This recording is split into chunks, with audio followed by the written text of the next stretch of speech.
మా నాన్న నాకు అధికారులు అంటే మీరు నమ్ముతారో లేదో నాకు తెలియదు. ఇది నేను శశిభూషణ్ గారికి చెప్పాను. మా నాన్న ఒక పోలీస్ కానిస్టేబుల్గా ఉద్యోగం ప్రారంభించిన మా నాన్న ఒక అసిస్టెంట్ ఎక్సైజ్ సూపరింటెండెంట్గా రిటైర్డ్ అయ్యారు సార్.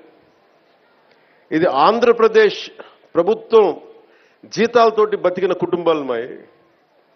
నేను రుణం తీర్చుకోవాలి నా ఆంధ్రాకి, నా దేశంకి రుణం తీర్చుకోవాలి. ఎందుకంటే ఇంత కోట్ల మంది ప్రజలు ట్యాక్సులు కట్టి మా నాన్న ఉద్యోగం చేసే డబ్బులు వస్తే ఆ డబ్బులతో పెరిగిన ఆ జీతంతో పెరిగినోడిని నేను రుణగ్రస్తుని ఈ నేలకి.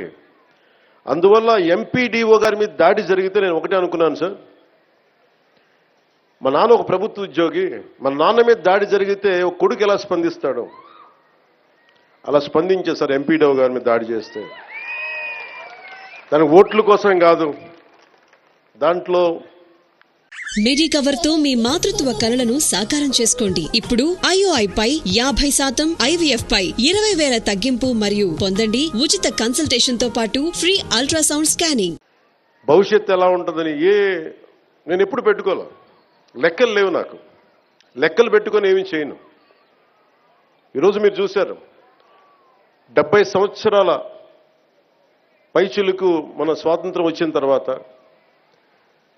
డోలీలతోటి కొండ ప్రాంతాల నుంచి ఇంకా గిరిజన ప్రజలు కొంతమంది కొన్ని గ్రామాలు ప్రత్యేకించి చెప్పాలంటే 400 కుగ్రామాలు, 419 కుగ్రామాలు డోలీలు కట్టుకొని ఇంకా ప్రజలు అవస్థ పడుతున్న పరిస్థితుల్లో నిధులు లేవు. గత ప్రభుత్వం ఇష్టానుసారంగా టాయిలెట్లకి 2 కోట్లు 3 కోట్లు ఖర్చు పెట్టుకున్నారు, బాత్రూమ్స్కి 500 కోట్లు పెట్టి ప్యాలెస్లు కట్టుకున్నారు, ఇష్టారాజ్యంగా చేశారు. రంగులు వేయడానికి కొన్ని 100 కోట్లు, రంగులు తీయడానికి 100 కోట్లు, 1000 కోట్లు దుర్వినియోగం చేశారు. ఇలాంటి పరిస్థితుల్లో డబ్బు రాని పరిస్థితుల్లో కూడా, డబ్బులు లేని కటకట అంటున్న పరిస్థితుల్లో కూడా గౌరవ ముఖ్యమంత్రి గారి దృష్టికి, నారా చంద్రబాబు నాయుడు గారికి దృష్టికి తీసుకెళ్తే నేను చెప్పాను ఇట్లా ఇబ్బందిగా ఉన్నాయి సార్ అక్కడ, పాపం చాలా కష్టంగా ఉందంటే ఆయన పెద్ద మనసుతోటి ఒక 39 కోట్లు శాంక్షన్ చేశారు.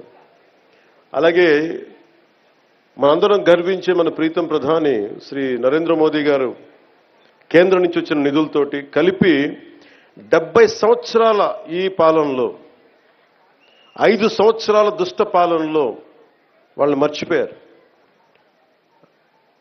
అంటే ఓట్ల కోసం బుగ్గలు నిమరటం, తలకాయలు నిమరటం ఇవి కాదు. కష్టం ఉన్నప్పుడు పక్కన ఉండాలి. అధికారుల మీద దాడి చేయకపోవటం, వ్యవస్థల్ని బలోపేతం చేయటం. అందుకని ఈ రోజున రోడ్డు పడింది అంటే మీరు పిఠాపురంలో గెలిపిస్తే ఆ గెలిచిన వ్యక్తి రోడ్లు లేని వాళ్ళకి రోడ్లు చేయడానికి ఎంతమంది సహకారంతో,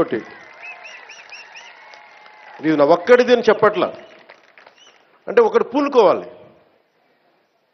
politics is a thankless job, ఎవరు గుర్తుపెట్టుకోరు. మరుపు మానవ సహజం. ఇన్ని కోట్ల డబ్బు ఉంటుంది సినిమాల్లో, ఇవన్నీ వదులుకొని ఎందుకురా సుఖానం ఉన్న ప్రాణం దుఃఖాన్ని పెట్టుకుంటాం మా అమ్మ అంటూ ఉంటుంది. నాకు ఎప్పుడు దుఃఖం అనిపించలేదు, నాకు చాలా సంతోషం అనిపించింది. చెప్పులు లేకుండా మట్టిలో నడిస్తే,